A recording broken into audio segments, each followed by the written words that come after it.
teman-teman, bantu channel ini berkembang ya, subscribe, dan jangan lupa klik like and share video ini. Terima kasih dan selamat mendengarkan.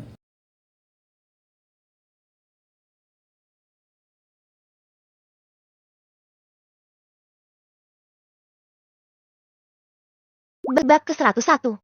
Setelah istirahat dan tubuh kembali segar, Rick mengajak Joel dan Merung untuk jalan-jalan di sekitaran kota dekat hotel. Rick menyewa satu buah mobil untuk transportasi mereka selama di sana. Rick dan Merung sudah siap dan menunggu di depan kamar Joel. "Ayo Joel, lama sekali kamu. Sudah ditunggu sama bos Rick nih," kata Merung. "Oke, tunggu sebentar, kalian masuk saja dulu ke dalam. Saya lagi mencari sendal nih untuk dipakai jalan-jalan," sahut Joel. Rick dan Merung masuk ke dalam kamar Joel dan duduk di sofa menunggu. "Mana ya, kok nggak ada nih sendalku? Dari tadi saya cari tidak ketemu," kata Joel. "Nah, itu sendal saya di kakinya Merung." "Wah, kamu ternyata yang memakainya," kata Joel. "Ini sendal kamu ya?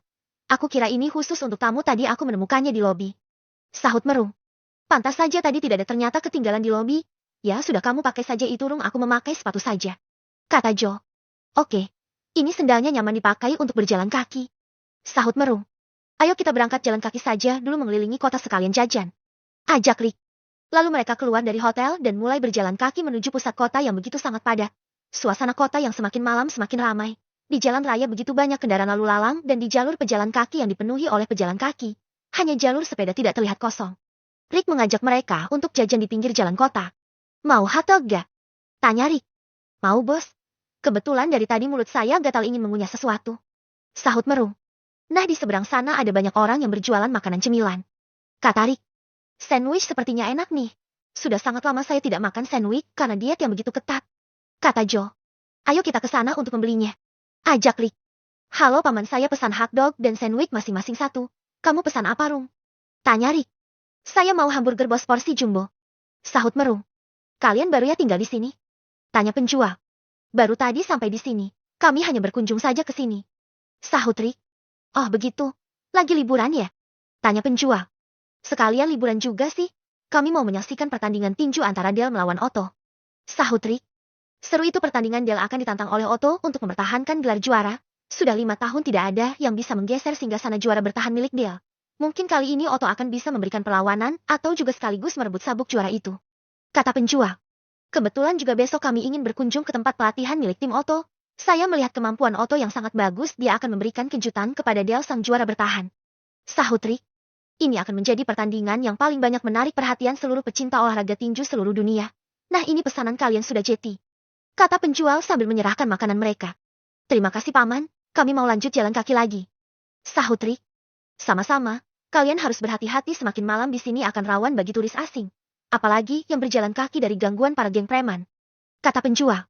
"Aman saja paman, ini ada Joe, teman saya juara tinju dan bos saya juga ahli bela diri tidak kalah dengan para master," sahut Merung. "Terima kasih paman, sudah memberitahu," sahut Rick. "Iya anak muda," kata penjual. Mereka lanjut berjalan kaki mencari tempat duduk, untuk menikmati makanan cemilan yang sudah dibeli, dan menuju jalan raya. Di sana ada tempat duduk yang cukup ramai juga. "Nah, ini tempat duduk yang pas untuk melahap makanan, sambil melihat suasana kota yang begitu ramai," kata Joe. "Iya, di sini sangat ramai ya pejalan kaki. Sudah tengah malam saja masih seramai ini, sepertinya orang-orang di sini gak ada yang tidur," sahut Merung. "Namanya juga kota besar yang maju, Rung. Setiap kota besar yang memiliki ekonomi maju rata-rata memang seperti itu," kata Rick. "Nah itu bos, di samping kita juga banyak pemuda yang berpacaran duduk mesra di sini," kata Merung. "Kamu ada-ada saja, Rung, ngeliatin orang pacaran segala," kata Rick. "Biasalah, namanya juga Merung. Di mana ada wanita di situ matanya memandang," sahut Joe. "Kelamaan jomblo sih jadinya aku iri dengan mereka yang bisa berduaan mesra berpacaran," kata Merung. "Cari saja perempuan untuk kau ajak berteman," sahut Joe. "Sudah berkali-kali Joe aku mencari tapi belum ada yang cocok. Enak jadi bos Rick, bukannya dia yang ngejar wanita tapi wanita yang ngejar dia," kata Merung. "Dia kan baik hati ditambah tampan juga. Siapa sih yang tidak tergila-gila dengannya?" kata Joe. "Iya benar tuh, ama wanita yang paling susah didekati para lelaki saja bisa meleleh sama bos Rick. Memang bos Rick ini lelaki idaman para wanita," kata Merung. "Kalian ini apa-apaan sih, kayak para ibu-ibu arisan menggosip saja. Aku cuma beruntung saja bisa mendapatkan cinta Ama dan tidak menyangka bisa jatuh hati dengannya. Asal kalian tahu, Ama adalah perempuan yang mendampingi aku dari nol hingga sekarang. Walaupun kami baru-baru sekarang pacaran sih, Emma yang memberikan motivasi padaku agar menjadi lebih baik. Dan lihat sekarang aku sudah bisa berdiri di atas kakiku sendiri. Aku bukan lahir dari keluarga kaya. Ayah hanya buruh tani. Ibuku tukang cuci baju tetangga. Tapi setiap sekolah aku selalu mendapatkan beasiswa karena kepintaranku berlanjut hingga aku kuliah. Hidup di kota hanya mengandalkan uang beasiswa saja. Aku juga pemalas. Tidak ada pikiran mau menjadi orang sukses. Setelah bertemu dengan Ama, dia memberikan kata-kata motivasi dan mengajak tampil main piano di acara lelang amal yang diadakan oleh para miliarder. Dari situ, aku mulai berpikir untuk berubah menjadi lebih baik. Aku mencoba terjun ke dunia saham menggunakan bayaran hasil kami main piano. Ternyata berhasil dan merambah ke usaha yang lain. Sahut Rick menceritakan kisah hidupnya. Ternyata kamu juga berjuang dengan keras ya, Rick. Hingga bisa begini. Aku tidak menyangka. Dulunya kamu itu miskin. Ini akan aku jadikan motivasi dalam hidupku juga agar bisa sukses seperti kamu. Kata Joe. Ternyata nona sama orang yang berjasa dalam hidup bos ya. Kalian itu sudah sangat serasi bos, jadi jangan sampai putus ya. Hubungan kalian akan kujadikan contoh untuk kami berdua agar bisa menjalin hubungan dengan baik seperti Anda. Kata Merung. Iya benar, Rung. Loh sudah habis aja itu hamburger kamu makan. Cepat sekali kamu memakannya barusan juga duduk. Kata Joe. Saya memang cepat seperti kilat kalau urusan makanan. Makanya perut saya buncit karena hobinya nyemil dan makan. Sahut Merung. Mereka pun tertawa bersama melihat kelakuan Merung yang cukup konyol. Tak lama ada dua wanita cantik yang mendatangi mereka dan ingin bergabung duduk bersama. Wah, ada wanita cantik nih bos. Kata Merung. Selamat malam, bolehkah kami ikut bergabung bersama kalian? Tanya para wanita. Silahkan nona secantik kalian sangat boleh bergabung bersama kami. Sahut Merung. Hei Rung, kamu ini main sambar saja. Tanya Rick dulu dong boleh atau tidak. Kata Joe menegur Merung. Terserah Merung saja, kalau aku ngikut saja. Sahut Rick. Ya sudah kami serahkan kepada kamu Rung. Kata Joe. Kalau soal wanita memang harus diserahkan kepadaku. Sini duduk bersama kami, oh ya perkenalkan nama saya Mario. Kata Merung. Hei Rung, sejak kapan kamu ganti nama? Kata Joe membisiki Merung. Sudah diam saja kamu. Aku memang punya nama lain setiap berkenalan dengan wanita. Sahut Merung. Perkenalkan juga nama saya Julie dan ini teman saya Christy. Kata wanita itu sambil menjabat tangannya kepada Merung. Kok di sini saja kalian bertiga nanti masuk angin loh di luar? Seperti ini gak baik nongkrong menghirup angin malam. Kata Julie. Kami memang mau nyari angin malam kok sambil menikmati keramaian kota. Sahut Joe. Kamu ini tidak paham ya Joe. Dia ngasih kode itu biar minta aja ke tempat lain. Kata Merung. Nah itu teman kamu paham. Mending kita pindah tempat saja biar tidak masuk angin. Sahut Christy. Kalau begitu kita ke hotel saja mau gak Nona? Tanya Merung. Sekarang saja kalau kamu mau. Tapi semuanya tidak gratis ya, ada tarifnya untuk menemani kalian. Sahut Julie. Ternyata dia mau nawarin kita bersenang-senang nih. Kalau dilihat mereka ini wanita malam. Rick membisiki Joe. Kalau begitu kita pergi saja dari sini. Ajak Merung supaya tidak tergoda. Sahut Joe. Maaf ya nona kami sebentar lagi mau pulang. Soalnya jam keluar malam kami sudah mau habis. Nanti dikunci sama pemilik apartemen. Kata Rick beralasan. Ya sudah kami pamit saja tidak jadi bergabung bersama kalian. Sahut Julie. Dua wanita penghibur itu pun pergi meninggalkan Rick dan kawan-kawan. Ya pergi dong mereka. Padahal kesempatan bagus tadi bermain dengan wanita cantik. Kata Merung. Mereka itu wanita malam. Kita tidak usah bermain yang seperti itu. Kita fokus jalan-jalan saja. Sahut Rick.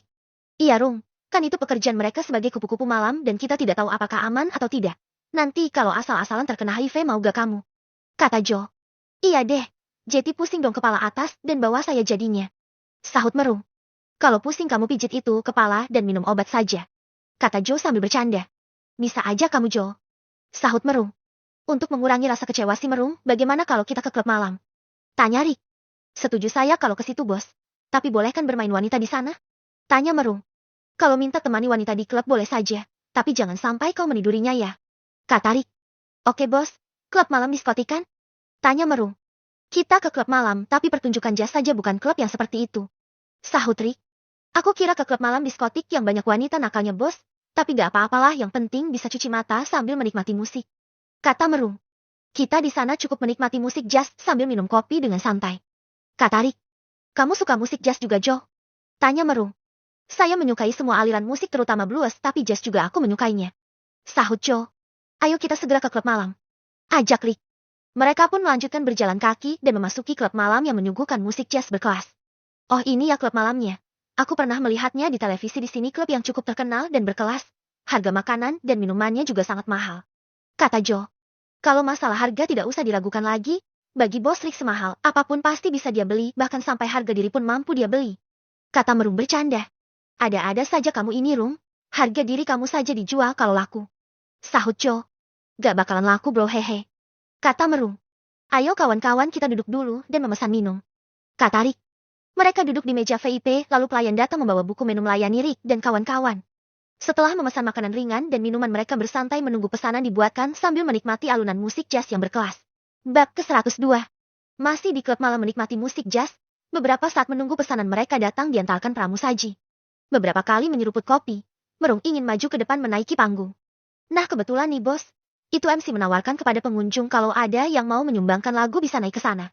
Kata Merung. Kamu mau nyanyi Rung? Tanya Joe. Iya saya mau menyumbangkan satu lagu jazz. Sahut Merung. Lalu Merung mengangkat tangan memberikan kode kepada MC bahwa dia ingin maju ke depan untuk bernyanyi.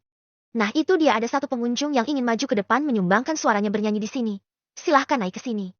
Kata MC. Merung berjalan maju ke depan diiringi tepuk tangan para pengunjung yang lain.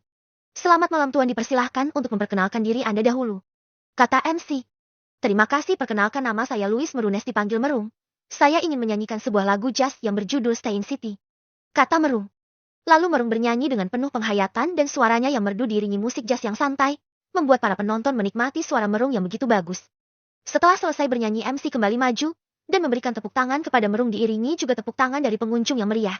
Luar biasa, berikan tepuk tangan yang meriah untuk Bro Merung. Terima kasih sudah maju ke depan menyumbangkan lagu.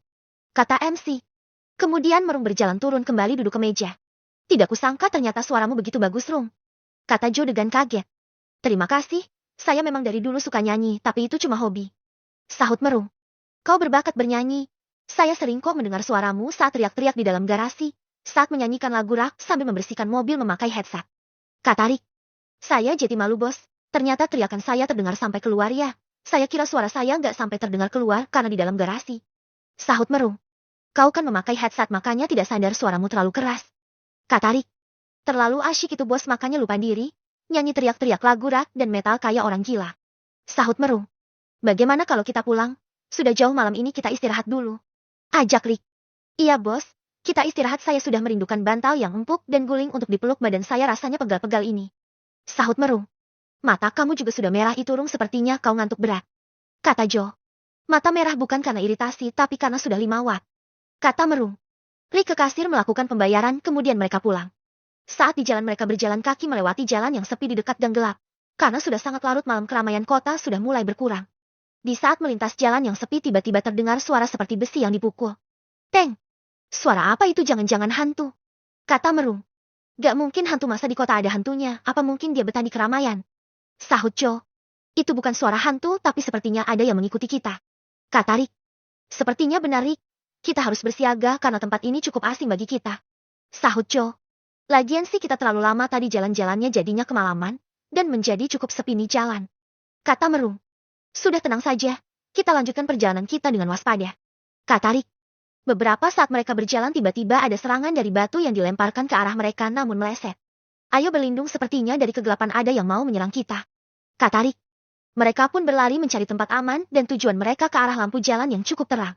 Saat mereka berlari, tiba-tiba segerombolan pria dewasa muncul di balik kegelapan. Dan dari gang sepi yang gelap mengejar mereka menggunakan senjata seperti kayu yang dipenuhi paku juga tongkat baseball. Hei, mau kemana kalian? Jangan lari. Teriak ketua geng. Rick berlari menuju tempat terang dan mencari sesuatu untuk dijadikan senjata, lalu menemukan kayu sisa pekerjaan konstruksi. Kalau berani 1 lawan 1 jangan main keroyokan. Kata Rick. Geng itu pun berhenti mengejar, dan melemparkan pertanyaan kepada Rick dan kawan-kawan sambil mengintimidasi. Berani sekali kalian memasuki wilayah kekuasaan kami. Mau cari mati. Kata ketua geng. Kami hanya lewat saja di sini mau pulang. Ini bukan jalan milik kalian, jadi jangan macam-macam. Sahut Rick. Kalian harus bayar uang keamanan di sini kalau mau lewat. Kata ketua geng. Enak saja pakai bayar segala. Mau memerahasia, ini bukan negara milik bapak kamu pakai bayar segala. Sahut Joe. Iya, kami bayar pajak untuk negara, jadi bebas mau masuk dan melewati jalan mana saja. Ini jalan milik bersama, dasar geng kambing, ini bukan wilayah kekuasaan nenek moyang kamu. Sahut Merung juga. Belum tahu ya dengan kami. Kami adalah geng tersadis di kota ini.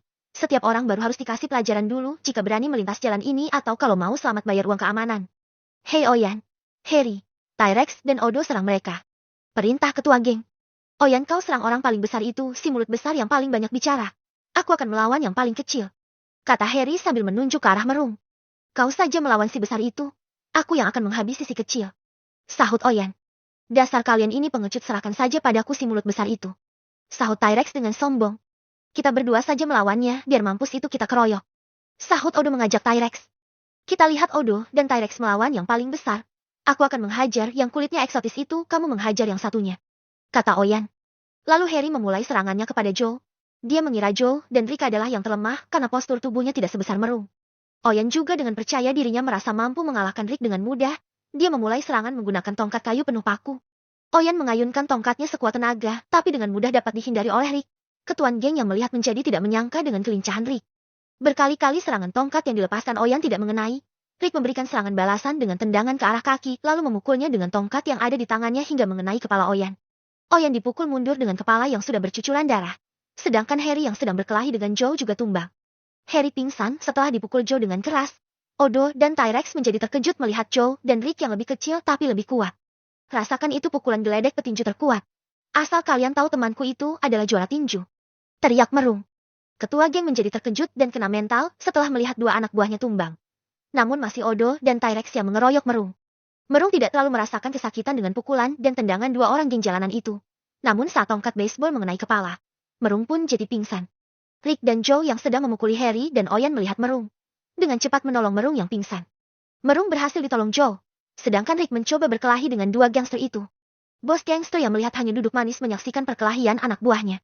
Bab ke-103. Masih di jalanan sepi, di pertarungan Rick dan kawan-kawan berhadapan dengan kelompok gangster jalanan. Joe memberikan pertolongan kepada Merung yang pingsan setelah kepalanya dipukul dan membawanya ke tempat yang aman. Joe amankan si Merung bawa menepi agar dia aman. Serahkan dua orang ini padaku. Kata Rick. Iya Rick, kamu hati-hati ya ladeni dulu dua bocah gede ingusan sialan itu. Setelah saya menepikan Merung saya akan membantumu. Kata Joe. Baik Joe. Sahut Rick.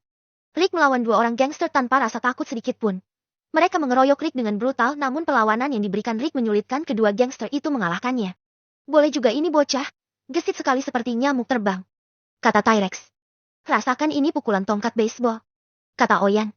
Oyan mengayunkan dengan kencang tongkat basebalnya, namun Rick dengan gesit dapat menghindarinya. Ketua gangster yang melihat hanya tersenyum manis seperti psikopat. Melihat anak buahnya berkelahi 2 melawan 1. Bagus. Aku sangat menyukai pertunjukan ini, adalah hiburan yang paling hakiki. Lanjutkan Oyan dan Tyrex buat dia moda. Kata ketua gangster berteriak memotivasi. Bos ini kerjaannya cuma teriak dan memerintah saja. Enak sekali ya kita yang berkelahi susah payah Anda enak-enakan menonton. Kata Oyan. Iya benar. Mana dia kalau makan yang paling duluan padahal kita yang susah nyediakan makanan tapi kita makan yang paling terakhir. Nasib dah Jetty anak buah begini amat.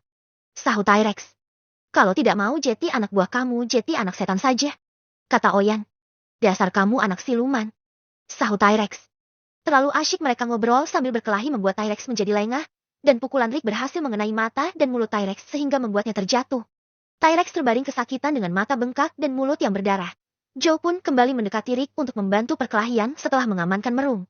Joe memukuli Tyrex dengan tinjuan mautnya sehingga dia langsung tertidur lelap, sedangkan Merung mulai sadar dari pingsannya dan perlahan membuka mata.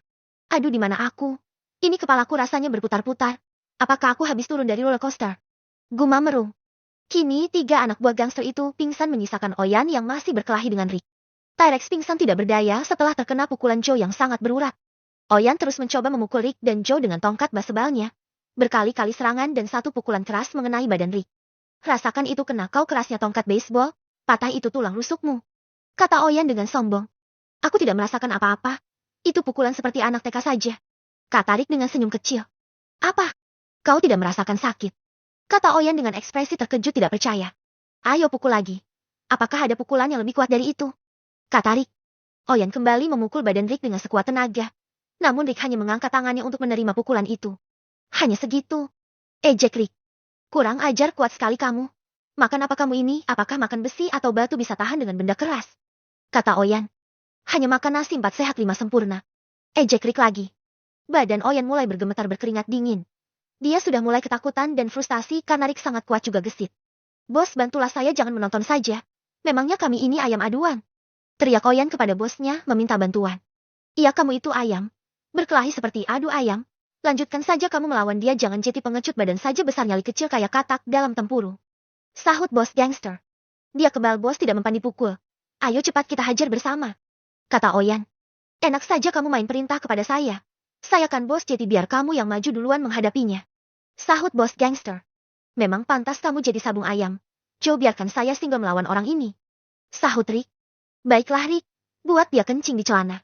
Sahut Joe. Joe pun menyetujui keinginan Rick lalu menepi untuk membantu membangunkan Merung. Bagaimana keadaan kamu, Rung? Tanya Joe. Sudah mulai membaik? Aku kira tadi mati lampu ternyata aku pingsan ya. Sahut Merung. Iya, kamu tadi tertidur setelah terkena pukulan tongkat itu mengenai kepala. Syukurlah kau sudah membaik, sini aku periksa kepalamu. Kata Joe. Itu 3 orang pada modar juga ya? Nah, yang satunya kenapa cuma menonton saja? Tanya Merung. 3 orang itu sudah pingsan dan babak belur kami habisi. Dan menyisakan 2 orang lagi. Yang cuma menonton itu adalah bos mereka. Sahut Joe. Loh, kok kamu gak bantu Rick? Dia berhadapan sama orang yang bertongkat itu sendirian. Mending kamu kesana saja keroyok dia. Kata Merung sambil memegang kepalanya yang masih sedikit pusing. Rick tidak mau diganggu. Dia ingin melawan orang itu 1 versus 1. Kalau bosnya itu bergerak barulah saya hajar itu bosnya. Sahut Joe. Kebiasaan bos ini kalau urusan berkelahi dia pasti mau bermain-main. Kayak mainin kucing saja dipermainkan. Kata Merung. Mendingan seperti itu Rick daripada dia mainin hati wanita gimana. Kata Joe. Iya juga ya. Ya sudah, kita tonton saja bos Rick bertarung. Lihat orang itu kasihan sekali dipermainkan seperti orang yang bodoh. Kata Merung. Tidak usah dilakukan lagi kalau soal bertarung itu Rick rajanya. Sahut Joe. Sepertinya bos gangster itu hanya berdiam, tidak ada niat membantu anak buahnya. Kata Merung. Ya kita lihat saja. Kepalamu hanya memar dan untungnya ini tidak terlalu serius. Nanti kalau sudah pulang ke hotel kau kompres kepalamu menggunakan es batu. Sahut Joe. Baiklah Joe, terima kasih ya sudah membantuku. Kata Merung. Bos gangster itu masih duduk santai melihat anak buahnya dipermainkan Rick dan sesekali Rick memberikan tendangan kungfu ke arah kaki Oyan. Oyan menjadi sedikit pincang dan sulit bergerak dan mencoba untuk kabur. Namun Rick berhasil menjatuhkan Oyan dengan serangan takedown, lalu memberikan tinjuan keras ke wajahnya sampai babak belur seperti telur dadar. Oyan menjadi lemas dan semakin ketakutan lalu bersujud memohon ampun kepada Rick. Tolong ampuni aku. Aku menyerah. Aku terpaksa melakukan ini karena tidak ada pilihan lain. Bosku yang selama ini menekan kami agar begini. Kata Oyan sambil ketakutan. Baiklah kalau begitu kamu harus berhenti menjadi gangster. Cari pekerjaan lain yang lebih berguna dan bermanfaat untukmu dan orang lain. Sahut Rick. Jangan kasih ampun bos, pukul kepalanya. Kasih retak rahang dia. Teriak Merung.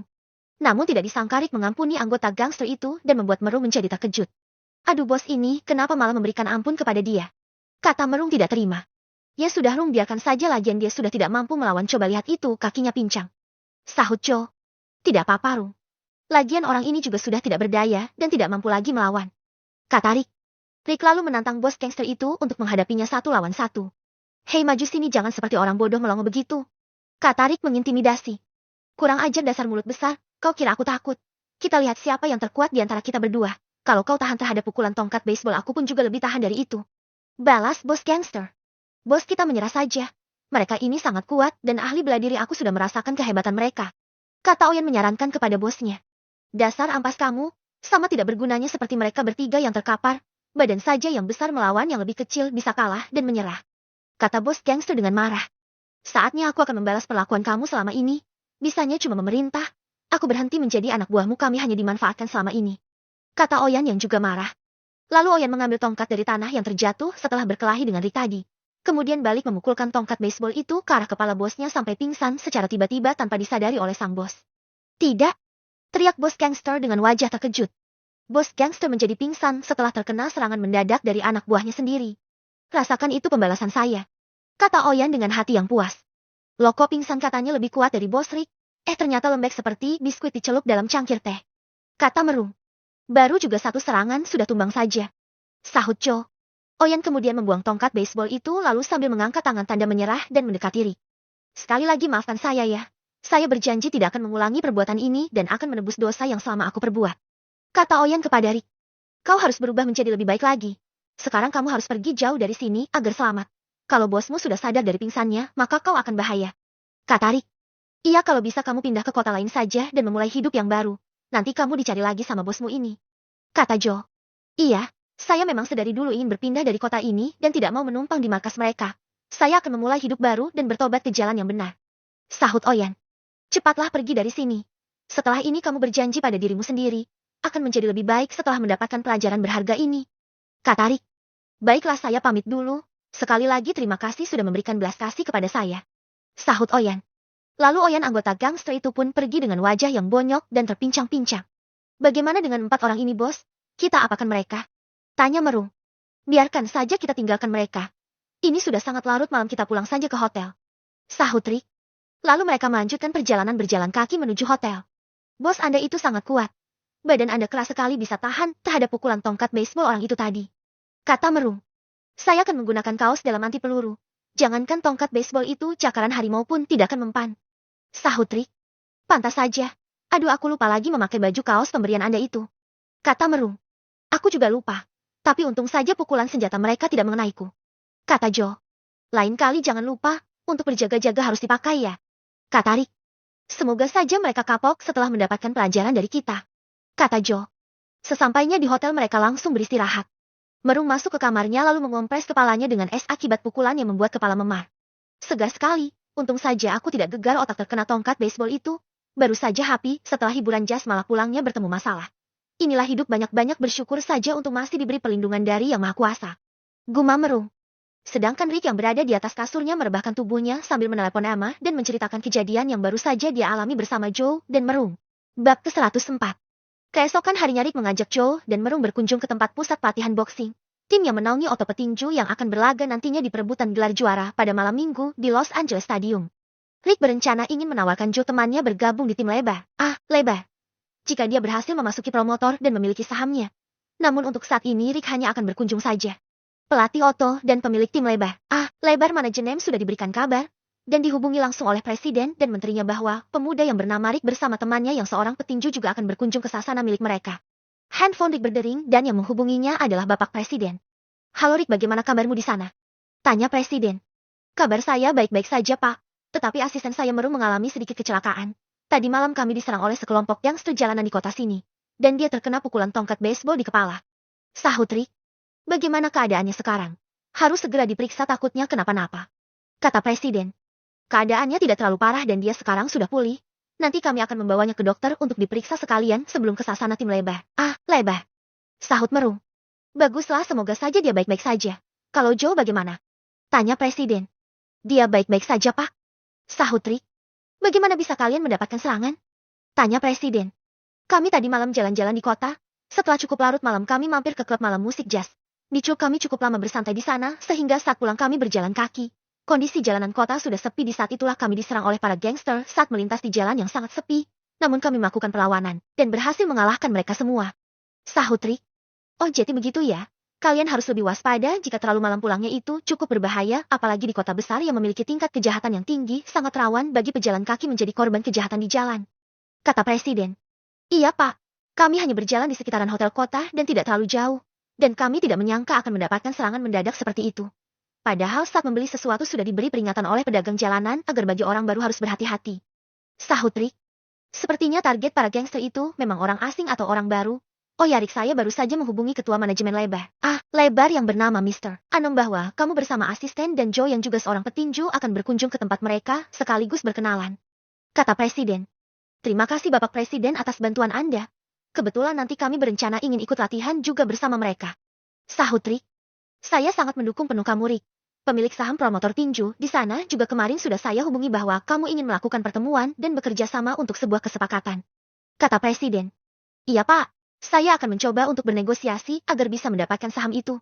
Supaya memiliki akses yang lebih mudah untuk mempromosikan Joe, untuk bisa memasuki dunia tinju profesional, dan berlaga membawa nama negara kita ke kancah dunia. Sahut Rick. Bagus Rick. Aku sangat mengapresiasi segala visi kamu. Semoga saja Joe bisa menjadi petinju pertama yang berasal dari negara kita dan membuat sejarah memasuki dunia tinju profesional di promotor terbesar itu. Kata presiden. Semoga saja terwujud Pak. Saya dan Joe berambisi untuk mengharumkan nama negara kita dan menjadi juara. Sahut Rick. Oh ya Rick, ngomong-ngomong bagaimana keadaan para gangster itu setelah kalian kalahkan? Tanya presiden. Ketua gangster pingsan setelah dipukul anak buahnya sendiri dengan tongkat baseball. Sedangkan anak buahnya yang lain berhasil kami buat menjadi babak belur dan pingsan juga. Sahut Rick. Kok bisa salah satu anak buahnya melakukan itu? Tanya presiden lagi. Karena anak buah yang sudah saya kalahkan dan menyerah menolak perintah bosnya. Mereka terlibat cekcok sehingga anak buahnya melawan dan memukul bosnya. Setelah itu barulah kami membiarkan satu anak buahnya itu untuk pergi dan mengampuninya. Sahut Rick. Hebat sekali kamu Rick, bisa mengalahkan para gangster walaupun kalah jumlah. Puji presiden. Iya Pak, itu berkat kerjasama. Sehingga kami bisa mengatasi para gangster itu. Kalau begitu saya mohon izin mau bersiap-siap dulu untuk membawa Merung berperiksa ya Pak. Pamit Rick. Baiklah kalau begitu, hati-hati ya Rick. Kata presiden. Baik Pak. Sahut Rick. Kemudian Rick menghubungi Ama. Setelah mengobrol singkat dengan pacarnya itu, Rick melanjutkan menghubungi kedua orang tuanya via video call. Halo ayah ibu. Bagaimana kabar kalian di sana? Aku sangat merindukan kalian. Sapa Rick sambil melambaikan tangannya. Kami di sini baik-baik saja, Nak. Bagaimana kabar kalian di sana? Ibu sangat mengkhawatirkanmu. Sahut Pelecia. Kami baik-baik saja, Bu. Hanya ada sedikit insiden tadi malam saat kami menuju pulang ke hotel setelah jalan-jalan, kami diserang sekelompok gangster, dan Merung terluka sedikit. Kata Rick. Kamu diserang, Nak. Apakah kamu terluka? Kamu membuat kami sangat cemas. Kata Pelecia yang tiba-tiba panik. Ibu tenangkan diri dulu.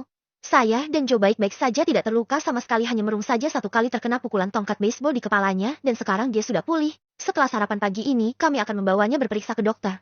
Sahut Rick. Iya, Nak. Pastikan Merung baik-baik saja dibawa ke dokter nanti.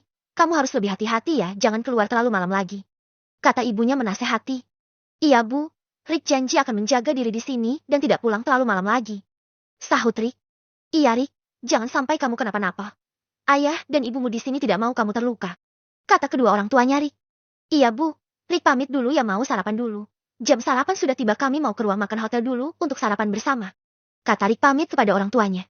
Kemudian Rick mengakhiri sambungan teleponnya dan menuju restoran yang ada di hotel untuk sarapan bersama Merung dan Joe. Sesampainya di resto, Joe sudah datang duluan duduk di meja. Selamat pagi, Joe. Sendirian aja sudah lama ya menunggu. Sapa Rick. Pagi juga, barusan sampai di sini.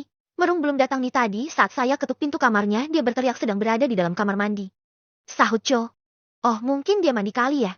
Pagi di kota yang sangat dingin begini kok sudah mandi saja. Kata Rick. Iya, Rick. Sepertinya dia baru bangun kali. Kan tadi malam kita kurang tidur. Sahut Joe. Iya juga ya. Tapi pagi ini kita kan sudah berjanji untuk membawanya ke dokter agar diperiksa kepalanya. Kata Rick. Tak lama pramusaji datang menghampiri meja makan mereka. Pagi tuan-tuan, mau pesan sarapan apa? Ini buku menu kami di pagi hari ini. Spesial untuk tamu VIP, kami menyajikan berbagai menu sarapan pagi yang berbeda-beda setiap harinya. Kata pelayan. Kami menunggu teman yang satunya dulu ya, nanti kami pesan saat dia sudah datang. Sahut Rick. Oh, baiklah tuan. Nanti saya akan kesini lagi. Kata pelayan. Lalu pelayan itu berpindah ke meja yang lain. Hebat ya, restoran di sini menyajikan menu yang berbeda setiap harinya. Kata Joe. Menu itu hanya disajikan khusus untuk tamu VIP seperti kita saja, Joe. Sahut Rick. Aku sangat senang sekali bisa menginap di hotel semewah ini.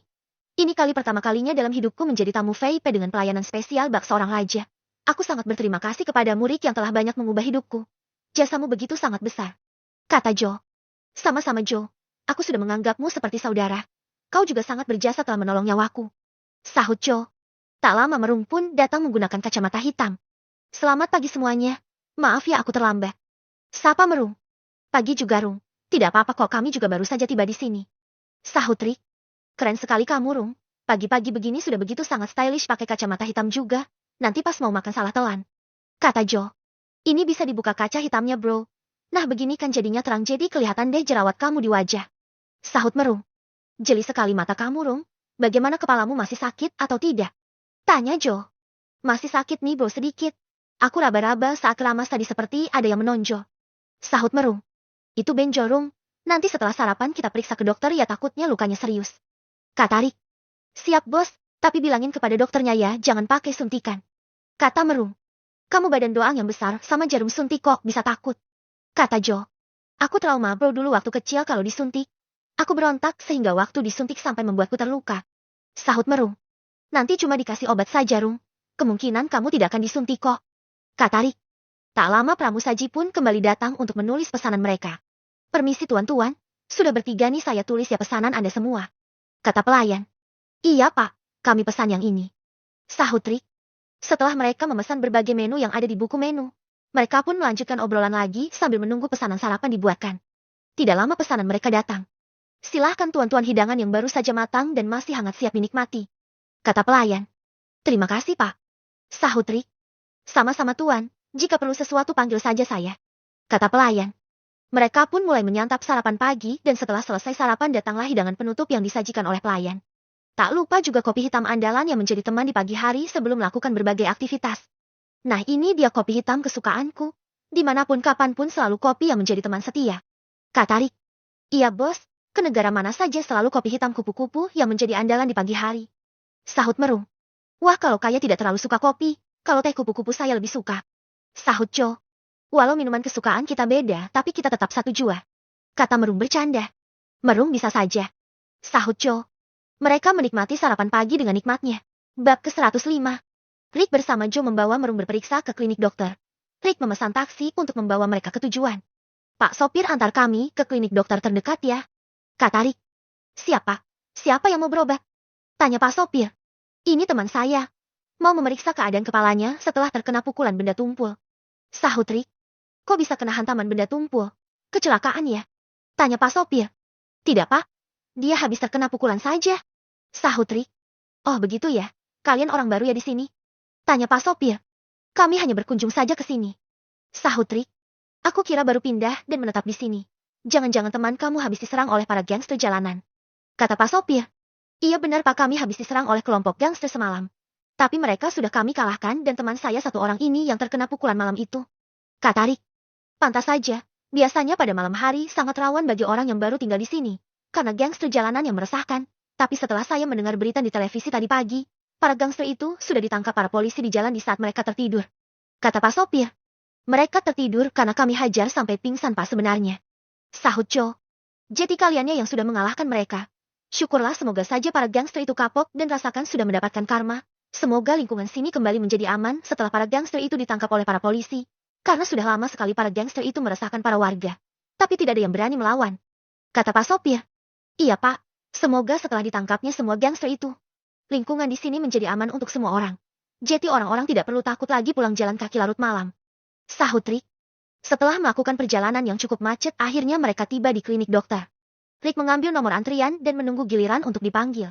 Kebetulan pasien pada hari ini cukup sepi sehingga mereka tidak lama mengantri. Lalu tiba giliran Merung, dia masuk ke ruangan dokter dan mulai dilakukan pemeriksaan. Atas nama Bapak siapa?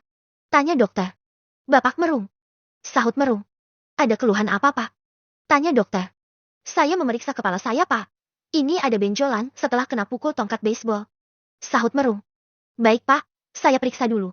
Kata dokter. Main pukul saja itu, gangster emangnya kepala saya bola. Kata Merung. Anda habis berkelahi ya? Tanya dokter. Iya dok, semalam saya habis berkelahi. Begitu sengit melawan dua orang dan kepala saya terkena pukulan. Setelah itu saya merasakan seperti mati lampu. Rasa gelap sekali dan ketika bangun saya sedikit sempoyongan, namun keesokan harinya sudah tidak terlalu sakit. Sahut Merung. Baiklah Pak Merung, saya periksa dulu apakah Anda mengalami luka di dalam. Kata dokter. Lalu dokter melakukan pemeriksaan. Hanya memar saja dan tidak terlalu parah. Tapi untuk memastikan sebaiknya Anda harus dironsen dulu. Kata dokter. Baiklah Pak, semoga saja tidak terlalu serius. Kata Merung. Kemudian dokter memanggil asistennya untuk mengantarkan pasien ke ruang ronsen. Setelah melakukan ronsen, Merung diminta untuk menunggu sebentar. Beberapa menit menunggu hasil pemeriksaan ronsen keluar. Merung dipanggil kembali. Setelah saya periksa dan juga dari hasil ronsen, kepala Anda hanya memar saja, tidak terlalu serius dan juga tidak mengalami luka dalam. Kata dokter. Syukurlah, jadi lega saya dok. Saya takut kalau gegar otak atau ada pendarahan di dalam kepala bisa gawat, nanti jadi lupa ingatan. Kata Merung dengan wajah harap-harap cemas. Iya Pak, saya akan memberikan Anda obat penahan rasa sakit dan juga obat untuk mempercepat proses penyembuhan memar. Minumnya 2 kali sehari ya, setelah makan pagi dan malam hari sebelum tidur. Kata dokter. Memberikan dok. Cuma-cuma ya obat ini Anda berikan. Kata Merung yang mulai berulah. Ya bayarlah Pak, masa gratis. Kencing saja bayar apalagi berobat. Sahut dokter. Saya kan cuma bercanda Pak. Jangankan kencing. Parkir yang bertulisan gratis saja juga bayar. Kata Merung. Anda ini lucu juga. Ya sudah, ini obatnya. Kata dokter. Terima kasih Pak dokter. Sahut Merung. Merung pun keluar dari ruang dokter dan kembali melanjutkan perjalanan mereka menuju sasana pelatihan oto menggunakan taksi. Bagaimana Rung hasil pemeriksaan barusan? Tanya Rick. Dari hasil pemeriksaan medis saya baik-baik saja. Hanya memar dan tidak terlalu serius, jadi bisa sembuh dengan cepat dengan obat yang sudah diberikan ini. Sahut Merung. Obatnya harus rutin ya dikonsumsi agar cepat sembuh. Kata Joe. Iya dong.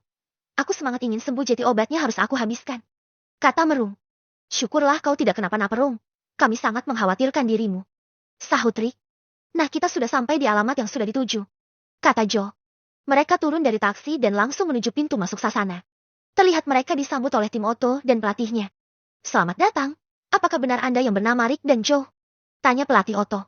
Benar Pak. Perkenalkan, nama saya Rick. Ini Joe dan yang ini Merung. Sahut Rick. Salam kenal, nama saya Miniken. Saya pelatih kepala di sasana ini dan juga sekaligus ketua tim manajemen Leba. Ah, Leba. Dan ini asisten saya bernama Menji Hei. Ayo silahkan masuk dulu. Sambut Miniken dengan penuh kehangatan. Terima kasih Pak Miniken dan Pak Menji Hei. Sahut Rick. Mereka pun masuk ke dalam dan berkenalan dengan tim Lebar. Ah, Lebar lalu duduk bersama di ruang labi. Mereka ngobrol santai dan dijamu dengan istimewa. Tak lama Otto juga datang dan ikut duduk bergabung sekalian berkenalan dengan Rick bersama kawan-kawannya. Selain Otto di sana juga ada para petinju lain di bawah naungan Lebar. Lebar manajemen yang juga berkenalan dengan mereka. Saya sudah dari tadi menunggu kalian. Kemarin saya beberapa kali ngobrol lewat telepon dengan Bapak Presiden tentang Anda. Kata Miniken. Rencananya kami mau pagi berkunjung ke sini. Namun karena kondisi jalan yang macet dan mampir sebentar ke klinik dokter jadi kami agak terlambat datang. Sahut Rick. Tidak apa-apa Rick, kalau begitu mari kita berkeliling dulu di sini. Kata Miniken. Baik Pak, kami ingin melihat-lihat sasana Anda dan juga ingin ikut berlatih bersama. Apakah boleh Pak? Tanya Rick. Tentu saja boleh, kami sangat senang jika ada pengunjung yang ingin ikut berlatih bersama kami. Sahut Miniken. Lalu mereka berkeliling melihat kondisi sasana dan berbagai macam fasilitas latihan yang dimiliki sasana Lebar. Lebar. Joe begitu sangat antusias mengelilingi sasana tempat berlatihnya Otto dan juga di sana ada beberapa petinju sedang melakukan latihan. Terlihat dari raut wajah yang begitu sangat bahagia terpancar dari wajah Joe. Dia mendapatkan pengalaman baru mengunjungi sasana latihan dari para petinju profesional. Banyak dari wakil tim Lebar. Lebar yang berlaga di promotor tinju dunia di kota Los Angeles termasuk Otto yang paling terkenal. Setelah selesai berkeliling, Miniken pun mengajak Rick dan kawan-kawan untuk memulai latihan bersama. Hanya Joe dan Rick saja yang ikut berlatih, sedangkan Merung hanya ikut berolahraga di ruang fitness saja untuk melakukan treadmill. Rick sudah menjelaskan kepada pelatih bahwa Merung hanya bisa mengikuti latihan ringan saja dan menceritakan semua kejadian yang mereka alami di saat perkelahian jalanan pada waktu malam itu. Rick, Joe, Otto dan Menjihei mulai melakukan pemanasan. Setelah selesai pemanasan mereka langsung melakukan latihan bersama. Joe berlatih dengan Otto sedangkan Rick bersama Menjihei. Joe begitu sangat antusias dan semangat sekali berlatih dengan Otto. Otto memberikan tips latihan dan bertarung yang bagus kepada Joe. Otto dan Menjihei saat melihat Joe latihan dibuat terkagum dengan kemampuan hebat teknik Joe.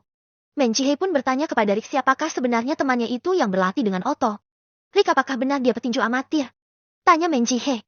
Benar Pak, dia hanya berlaga di ajang tinju amatir karena di negara kami promotor tinju nasional tidak terlalu populer dan sangat jarang sekali mengadakan pertandingan profesional. Makanya dia tidak beruntung dan hanya berkarir sebagai petinju amatir di kelas ringan. Sahut Rick. Sayang sekali ya padahal potensi dia sungguh sangat luar biasa. Dan skillnya sudah di atas rata-rata seperti atlet profesional. Kata Menjihei. Iya Pak, dia juga sudah pernah menjuarai turnamen tinju. Pukulannya sangat keras sudah banyak korban yang tidur nakal terkena tinjuannya. Kata Rick. Kalau begitu nanti Joe ikut bergabung tim kami saja. Siapa tahu dia dilirik sama promotor tinju dunia, nanti kami akan promosikan dia agar mendapatkan kontrak dan bermain di promotor tinju dunia Los Angeles. Kata Menjihei. Bisa itu Pak, nanti setelah latihan kita bicarakan bersama. Kata Rick. Baik Rick. Sahut Menjihei. Lalu mereka melanjutkan latihan lagi. Menjihei latihan dia juga sambil memantau Joe. Di sana juga ada Miniken yang menyaksikan Joe dan Rick berlatih bersama tim mereka. Miniken begitu fokus menyaksikan Joe yang berlatih dengan Otto. Walaupun berbeda kelas dan perbedaan berat badan namun Joe mampu mengimbangi kekuatan Otto yang memiliki berat badan di kelas berat. Kekuatan orang itu sangat luar biasa. Sepertinya dia memiliki tinjuan yang sangat keras. Gumam Miniken. Tidak lama mereka selesai latihan dan istirahat sejenak. Lalu melanjutkan obrolan tentang kesepakatan Joe yang akan direkrut bergabung dengan tim Lebar. Lebar Boxing. Rick, Joe dan Miniken membahas kesepakatan itu dan menyetujui Joe untuk bisa bergabung dengan tim mereka. Dan kemungkinan akan dibuatkan jadwal mengikuti audisi tinju divisi 2 promotor di bawah promotor tinju utama pada 2 bulan yang akan mendatang. Dari obrolan panjang mereka sepakat membawa Joe bergabung. Karena Joe memiliki prospek masa depan yang bagus, selain memiliki kemampuan rata-rata petarung profesional, dia juga mampu bersaing untuk menjadi juara. Rick yang ahli dalam negosiasi dia menjamin kepada Miniken bahwa Joe yang sangat potensial akan menjadi juara dunia di bawah naungan tim Lebar. Lebar. Jika Joe beruntung atau karirnya bagus di divisi 2, maka dia bisa naik berkarir ke promotor yang lebih besar dan top sedunia. Tetapi Joe setelah ini akan pulang dahulu bersama Rick, karena dia harus menyelesaikan segala urusannya dahulu bersama tim tinju yang ada di negaranya. Bab ke-106.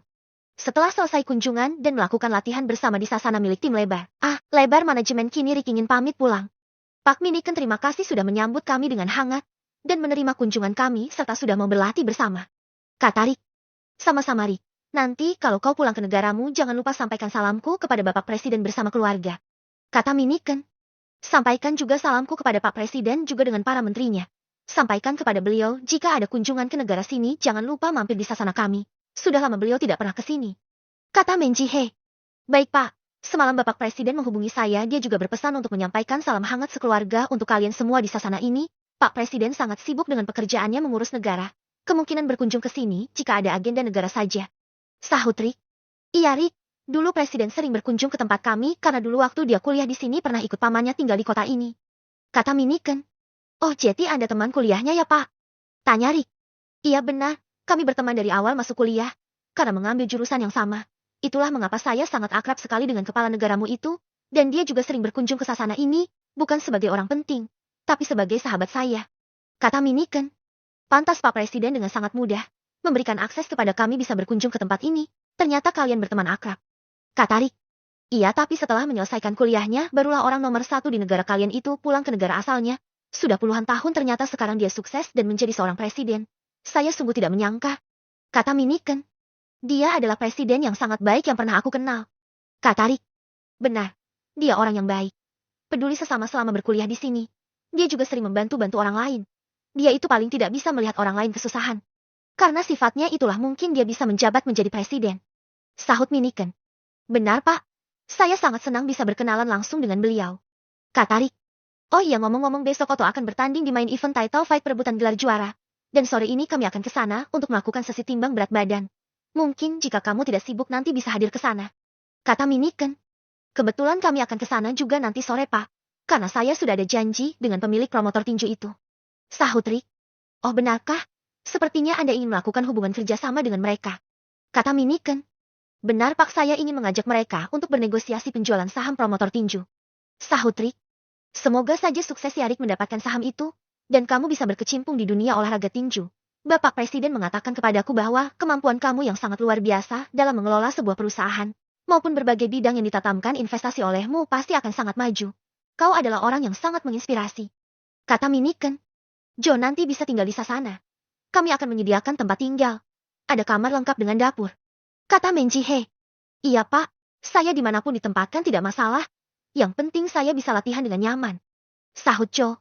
Aman saja, Joe. Di sini tidak kalah dengan apartemen fasilitas lengkap. Untuk kenyamanan para petinju adalah prioritas, karena itu juga berpengaruh pada performa. Di sini sebagian petinju sudah ada yang menempati dan sebagian yang lainnya tinggal di rumah sendiri. Kata Menjihe. Terima kasih, Pak. Sahut Joe. Saya melihat kemampuan kamu sudah bisa mampu bersaing di level internasional. Dan kamu juga masih muda, jadi kamu memiliki jenjang karir yang panjang ke depannya. Kata Miniken. Sama seperti Rikayanya, apakah umur kalian sebaya? Tanya Menjihe. Benar, Pak, kami seumuran. Sahut Joe. Wah, masih muda itu menjadi nilai plus untuk kamu. Kata Menjihe. Iya, Pak. Saya juga mempunyai mimpi untuk bisa berkarir dan memasuki dunia tinju profesional. Makanya sewaktu anak-anak saya sudah mengikuti pelajaran bela diri dan olahraga tinju. Mungkin nantilah saatnya saya mewujudkan mimpi itu. Jika saya bisa berhasil memasuki divisi 2 tinju itu. Kata Joe. Kau pasti bisa memasukinya. Nanti kami akan bantu promosi untukmu, pasti banyak yang mengakui kehebatan dan kemampuan tinju kamu. Kata Menjihe. Terima kasih, Pak, saya akan menunjukkan yang terbaik. Sahut Joe. Kami mohon pamit izin dulu, Pak. Terima kasih sudah mau berlatih bersama kami. Kata Rick. Sama-sama, Rick. Sampai jumpa lagi nanti. Kata Miniken. Lalu mereka berjabat tangan dengan Miniken, Menjihe, dan juga Otto. Mereka keluar dari sasana dan akan pulang terlebih dahulu untuk beristirahat. Setelah ini kamu mau menemui para pengurus promotor ya? Tanya Joe. Iya, Joe. Kita ke hotel dulu istirahat. Setelah mandi dan berganti pakaian aku akan ke kantor promotor tinju. Sahut Rick. Apakah Anda kami dampingi, bos? Tanya Merung. Iya, saya bersama kamu saja. Nanti Joe di hotel saja beristirahat ya. Kata Rick. Mereka pun memesan taksi lalu pulang menuju hotel. Sesampainya di hotel, Rick masuk ke kamar mandi untuk membersihkan tubuhnya. Setelah bermandikan keringat saat berlatih di sasana. Setelah selesai mandi, Rick mengajak Merung dan Joe untuk ke ruang makan. Joe, ayo kita makan dulu bersama mengisi tenaga. Kata Rick. Ayo Rick, saya sudah lapar setelah latihan tadi menguras cukup banyak energi. Sahut Joe. Ajak Merung juga sekalian, dia juga pasti lapar. Walaupun hanya duduk tidak ikut latihan karena cukup lama menunggu kita. Kata Rick. Rick dan Joe pun mengetuk pintu kamar dan memanggil Merung. Tok tok tok. Rung, jangan tidur dulu, ayo kita makan di ruang makan hotel ini. Kata Joe. Merung keluar dari kamar. Wah, kalau mendengar urusan makan telinga, saya sangat tajam pendengarannya. Ayo, sekarang kita makan. Sahut Merung. Kalau urusan makan saja kamu ini sepertinya nomor 1. Tapi ingat Rung, jaga pola makan, nanti perutmu makin maju. Kata Joe. Tenang Joe, saya makan tetap dibarengi dengan olahraga, biar perut saya tidak maju-maju banget. Sahut Merung. Dasar kamu ini. Ngeles aja kayak bajai. Kamu pakai celana dulu, Rung. Masa pakai kolor begitu nanti ada yang tertarik bagaimana? Kata Joe. Tidak apa-apa kalau ada yang tertarik dengan burung saya ini. Saya malah sangat senang sekali. Sahut Merung. Bahaya nanti kalau ada anak-anak yang berada di ruang makan tertarik bagaimana? Kata Joe. Masa iya sih anak-anak yang tertarik? Seandainya aku pedofil pasti sudah aku sikat. Sahut Merung. Ada-ada saja bukan tertarik pada kamu Rung, tapi tertarik dengan gambar burung di celana kolor kamu itu. Kata Jo. Ya aku kira apa ternyata burung yang ada di kolorku ini. Kata Merung dengan malu. Iya tuh mana gambar burungnya banyak. Ada kartunnya segala. Kata Rick. Jetty bingung mana burung asli mana yang gambar burung. Canda Jo. Yang asli, yang ada tonjolannya nih Jo. Sahut Merung. Menonjol seperti bakat. Canda Jo. Kamu ada-ada saja sih Rung. Beli kolor kok ada banyak gambar kartun burung begitu? Tanya Rick. Ini kolor punya keponakan saya. Hehe. Sahut Merung. Pantas saja, lucu sekali kamu memakai kolor itu, Jetty imut-imut kayak bocah. Kata Jo. Imut-imut apa amit-amit jabang bayi ini? Saya tidak sadar keluar kamar menggunakan kolor bergambar ini Jetty malu saya. Kata Merung. Ya sudah, cepat ganti celana dulu sana kamu Rung. Kami tunggu di depan pintu kamarmu ini, habis itu kita segera makan. Ini cacing dalam perut sudah meronta-ronta. Kata Jo. Cacing di dalam perutku juga breakdance ini.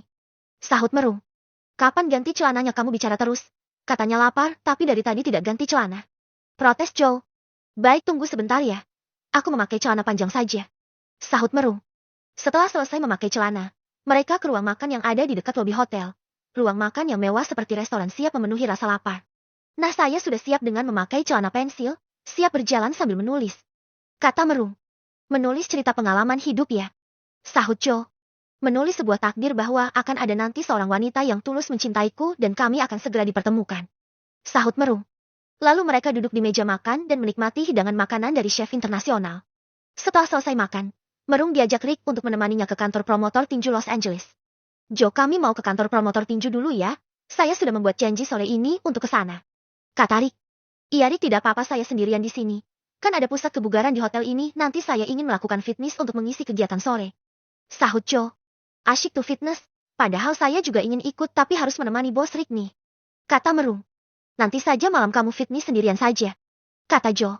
Tidak asyik sendirian mending berduaan kayak biji. Sahut Merung. Ayo Rung ganti pakaian kamu kita menemui pemilik promotor tinju sekarang juga. Kalau mau fitness nanti malam denganku. Ajak Rick. Siap bos. Sahut Merung. Mereka berdua pun masuk ke kamar masing-masing lalu berganti pakaian. Merung dengan tampilan rapi memakai kemeja lengan panjang, sedangkan Rick menggunakan setelan jas hitam andalannya. Sudah siap nih, bos. Kata Merung. Bagus. Ayo kita berangkat saya pesan taksi online dahulu. Sahut Rick. Di zaman yang serba online begini, apapun bisa didapatkan dengan mudah ya, bos. Ada taksi online, belanja online, game online semua serba online. Jetty mudah hidup kita ya. Apa ada pacar online juga ya? Tanya Merung. Memang kamu mau punya pacar online? Tanya Rick. Kalau cantik sih mau, bos. Sahut Morong. Cantik tapi pas ketemu ternyata berpisang bagaimana? Tanya Rick. Kalau begitu sih saya tidak mau bos. Tidak Jetty deh mau punya pacar online. Kata Merung. Makanya kamu jangan mudah percaya sekarang dengan apa yang ada di sosial media itu. Semua bisa direkayasa Rung. Apalagi sama foto-foto yang aduhai. Kata Rick. Iya bos. Saya akan hati-hati jangan sampai beli kucing dalam karung. Sahut Merung. Bab ke-107. Rick bersama Merung berangkat menuju kantor promotor tinju Los Angeles. Mereka melakukan perjalanan menggunakan taksi online yang jarak tempuhnya tidak terlalu jauh dari hotel tempat mereka menginap. Setelah beberapa menit melewati keramaian di jalan raya, dan padatnya aktivitas perkotaan, akhirnya mereka tiba di kantor yang dituju. Rick dan Merung yang ingin memasuki kantor mendatangi penjaga keamanan dan bertanya. Selamat sore Bapak Security, saya sore ini ada janji dengan CEO sekaligus pemilik promotor boxing Los Angeles di kantor ini. Kata Rick. Iya silahkan masuk atas nama Bapak Rick ya, tadi bos saya memberi pesan agar Anda bisa langsung masuk. Sahut security. Oh ya benar saya Rick. Terima kasih. Kata Rick. Lalu security menemani Rick dan memberi pengarahan kepadanya menuju meja resepsionis untuk mengisi buku tamu. Setelah selesai mengisi buku tamu, Rick dan Merung diarahkan lagi menuju ruang kantor CEO. Security menemani Rick untuk menemui CEO dan juga pemilik promotor boxing. Mereka menaiki lift menuju lantai ke-6. Sesampainya di lantai 6, mereka berjalan lagi lalu tiba di depan ruang kantor. Security mengetuk pintu. Selamat sore Pak CEO. Kata security. Silakan masuk. Sahut CEO. Security membukakan pintu untuk Rick kemudian masuk ke dalam. Silahkan duduk Bapak Rick dan yang satunya namanya siapa? Tanya CEO. Ini asisten saya dia bernama Bapak Merung. Jawab Rick. Salam kenal Pak Merung. Perkenalkan juga nama saya Kai. Saya di sini menjabat sebagai CEO sekaligus pemilik promotor boxing ini dan saya juga memiliki setengah saham yang ditanamkan di promot ini. Kata CEO. Salam kenal juga.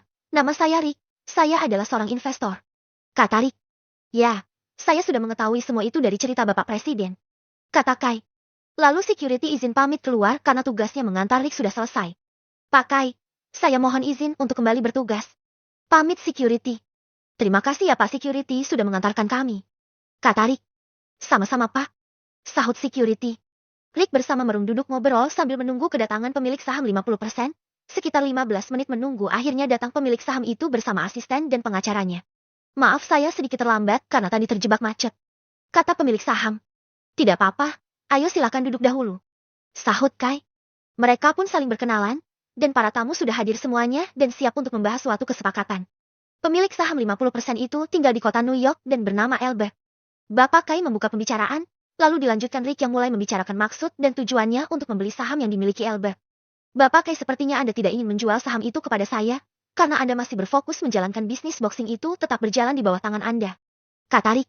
Iya benar. Masih ada target yang belum tercapai dan saya juga hanya berfokus pada satu olahraga tinju ini.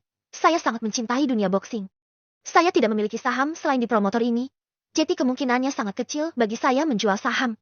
Sahut Kai. Kalau Anda ingin memiliki saham di promotor ini, jika tidak keberatan saya akan melepasnya 25% dengan harga yang sangat tinggi, karena di pasar saham harga saham promotor boxing Los Angeles terus menanjak hingga 200% sampai saat ini. Kata Albert. Saya tidak keberatan jika harga yang Anda tawarkan begitu sangat tinggi. Asalkan Anda mau melepas semua kepemilikan saham 50% itu, saya siap membelinya jika Anda menyetujui. Sahut Rick. Saya pikir-pikir dahulu ya, karena peminat tinju di negara Amerika begitu sangat tinggi kemungkinan grafik saham di pasaran akan selalu naik. Kata Albert. Bagaimana kalau saya bayar 2 atau 3 kali lipat dari harga awal, asalkan semua saham itu bisa saya miliki? Tawar Rick. Setelah sempat ragu-ragu Albert mulai sedikit tergiur dengan bayaran yang Rick tawarkan hingga 3 kali lipat. Tidak ada seorang pun yang berani membeli harga saham setinggi itu. Tapi harga saham yang terus naik ini akan sangat mahal dalam beberapa waktu yang akan datang. Apakah aku harus melepasnya jika harga itu sudah naik sangat tinggi sehingga aku untung besar? Kata Albert dalam hati. Bagaimana Pak dengan penawaran saya? Jika Anda menjualnya di kemudian hari kemungkinan saya sudah tidak ada di sini lagi. Kata Rick. Mending aku jual saja sekarang karena untungnya berkali-kali lipat jika dia mau membeli 50% kepemilikan saham dariku. Lumayan 3 kali lipat, dia mau membelinya jadinya nanti uang itu akan aku investasikan ke promotor olahraga yang lain. Kata Albert dalam hati. Setelah cukup lama melakukan negosiasi, akhirnya Albert mau melepas kepemilikan semua sahamnya kepada Rick dengan harga yang begitu sangat tinggi. Saya setuju Pak Rick. Kata Albert akhirnya. Bagus Pak, saya akan memanggil notaris dulu yang sudah saya hubungi kemarin. Kata Rick.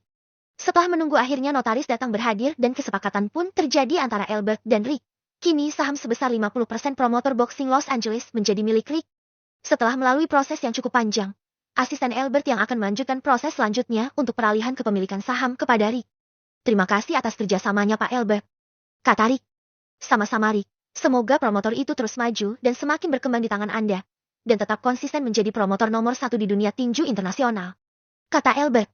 Baik Pak, saya akan berusaha memberikan yang terbaik untuk promotor ini, dan akan selalu menjadi yang terbaik, dan menjadikannya sebagai wadah bagi para atlet tinju berbakat dari seluruh dunia. Sahut Rick. Kami mau pamit dulu, nanti segala urusan akan ditangani asisten saya. Ini nomor kontak saya dan juga asisten saya. Kata Albert. Baik Pak, nanti koordinasi juga dengan notaris saya ini. Sahut Rick. Lalu Albert dan asistennya pun keluar menuju pulang. Kini Albert sangat diuntungkan dengan harga 3 kali lipat dari harga sebelumnya yang dia dapatkan dari Rick, namun Rick juga tidak terlalu rugi membelinya dengan harga selangit. Karena dia mempunyai misi untuk membuka cabang promotor tersebut di negara lain. Agar balik modal dan juga mendapatkan keuntungan. Selamat Rick, Anda sudah menjadi pemilik resmi dari promotor boxing Los Angeles ini. Kita berbagi separuh saham kepemilikan. Kata Kai. Terima kasih Pak Kai, kita akan memulai bersama-sama untuk mengurus promotor ini.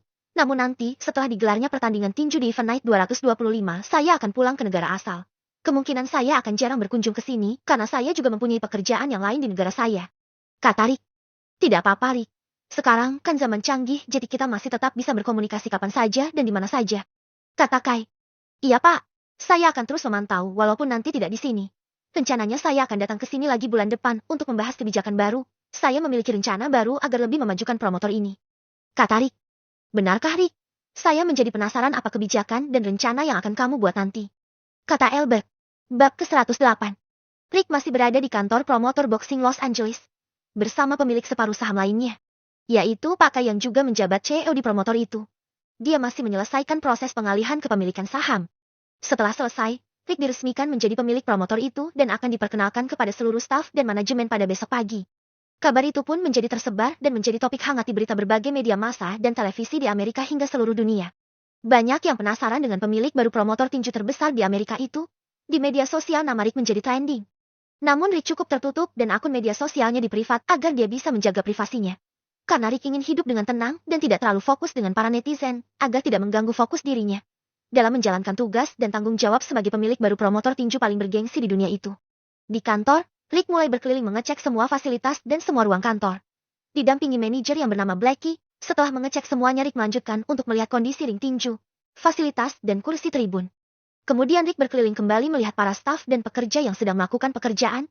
Blackie menjelaskan tugas dan peran seluruh anak buahnya kepada Rick. Setelah mengecek semuanya Rick diajak oleh Kai dan Blackie untuk makan bersama, yang sudah disediakan oleh para anak buah Blackie yang menyiapkan hidangan makanan dan minuman untuk disuguhkan kepada Rick. Setelah selesai Rick pun pamit ingin kembali pulang. Bapak Kai dan Pak Blackie terima kasih atas suguhannya, dan sudah menemani saya berkeliling. Kami mau pulang dulu, nanti segala update info langsung kabarkan kepada saya. Kata Rick. Sama-sama, baik Pak, semua laporan kinerja dan program event pertandingan akan selalu saya informasikan langsung kepada Anda. Sahut Blackie. Baik Pak, terima kasih atas kerjasamanya. Kata Rick. Sama-sama, hati-hati di jalan Pak Rick. Kata Blackie. Lalu Rick dan Merung didampingi Blackie dan security menuju pintu keluar. Bapak Rick pulang menggunakan transportasi umum atau memakai kendaraan sendiri ke sini? Tanya Blackie.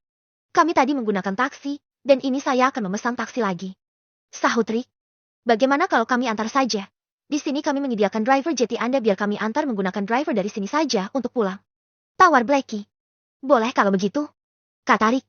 Jika Anda butuh transport untuk keperluan antar jemput bisa menghubungi saya. Biar Anda tidak repot-repot menggunakan taksi. Kata Blackie. Terima kasih Pak Blackie. Sahut Rick. Nah ini dia Pak supir sudah menunggu Anda di depan. Kata Blackie. Silahkan masuk Bapak Rick dan Pak Merung. Kata driver. Driver membukakan pintu mobil untuk Rick, lalu Rick bersama Merung diantar oleh driver menuju pulang ke hotelnya. Salam kenal Pak, nama saya Lucas. Kata driver. Salam kenal juga. Kata Rick dan Merung. Sudah berapa lama Anda kerja di sini? Tanya Rick. Baru 5 tahun Pak. Sahut driver. Itu sih bukan baru tapi sudah kawakan. Kata Merung. Maaf Pak salah sebut. Maksud saya baru 5 bulan. Kata driver. Saya kira sudah senior. Kata Merung. Baru lulus sekolah saya ini Pak. Sahut driver. Nama kamu siapa? Tanya Rick. Nama saya Philip. Sahut driver. Tinggalnya di mana? Tanya Rick. Di Los Angeles, Pak, tidak jauh dari stadion tinju ini. Sahut driver. Setelah melakukan perjalanan yang tidak terlalu jauh, mereka tiba di hotel tempat mereka menginap. Terima kasih Philip. Besok jangan lupa jemput saya di hotel ini ya karena ada pertemuan dengan para staf, manajemen dan para pekerja sekaligus perkenalan saya sebagai pemilik baru Los Angeles Boxing World Championship yang baru. Perintah Rick. Siapa? Pagi jam berapa besok Anda melakukan pertemuan? Tanya Philip. Jam 8. Jeti jemput saya jam 6:30 ya. Sahut Rick. Baik Pak. Kata Philip. Kemudian Philip pulang setelah mengantarkan bos barunya itu. Akhirnya kita sampai. Punggung saya sudah pegal ini bos kelamaan duduk tadi di kantor. Akhirnya saya bisa istirahat Jeti kaum rebahan. Kata Merung. Nanti jangan ketiduran ya. Katanya kamu mau fitness bersama saya. Kata Rick. Oh iya bos hampir lupa saya. Saya mengumpulkan energi dulu biar nanti fitnessnya lebih bertenaga dan berurat. Sahut Merung. Kamu ini selalu lupa Rung. Kata Rick. Iya bos akhir-akhir ini sering lupa saya. Kata Merung. Nanti kamu bikin catatan penting di smartphone atau di buku kecil sebagai memo. Biar kamu bisa mengingatnya dan tidak lupa lagi. Saran Rick. Baik bos, nanti saya bikin catatan seperti itu. Sahut Merung. Baiklah saya juga mau istirahat dulu. Kata Rick. Mereka memasuki kamar masing-masing lalu beristirahat. Setelah selesai beristirahat malam pun tiba, Rick bersiap-siap menuju fasilitas ruang fitness yang disediakan oleh hotel. Rick mengetuk pintu kamar Merung untuk mengajaknya ke ruang fitness bersama-sama. Kemana nih orang tidak ada jawaban? Jangan-jangan dia ketiduran. Gumam Rick. Rick pun melanjutkan berjalan ke ruang fitness sendirian karena Merung tidak menjawab panggilan Rick. Rick menggunakan pakaian olahraga lalu berjalan menuju ruangan. Dan ternyata di sana sudah terlihat Merung yang sudah melakukan pemanasan menggunakan baju ketat yang menonjolkan perut buncitnya. Dilengkapi dengan dekar dan juga bandana berwarna cerah. Pantas saja sepi tadi tidak ada respon saat aku mengetuk pintu memanggil. Ternyata kamu sudah duluan ya di sini. Kata Rick. Halo bos, maafkan saya bos tadi lupa mengajak Anda. Pas sudah tiba di dalam sini, baru ingat ada janji dengan Anda ingin bersama-sama pergi ke ruang fitness ini. Sahut Merung. Ya sudah tidak apa-apa, kamu terlalu semangat kayaknya hingga sampai lupa. Kata Rick. Iya bos, sekali lagi maafkan saya bos. Kata Merung. Tidak apa-apa Korung. Itu baju kamu terlalu ketat, jangan-jangan baju keponakan kamu lagi yang dibawa. Kata Rick. Tidaklah bos, ini memang sengaja saya beli yang ketat biar menonjolkan otot dan bentuk tubuhku yang perkasa. Kata Merung. Gak mau kalah sama wanita ya.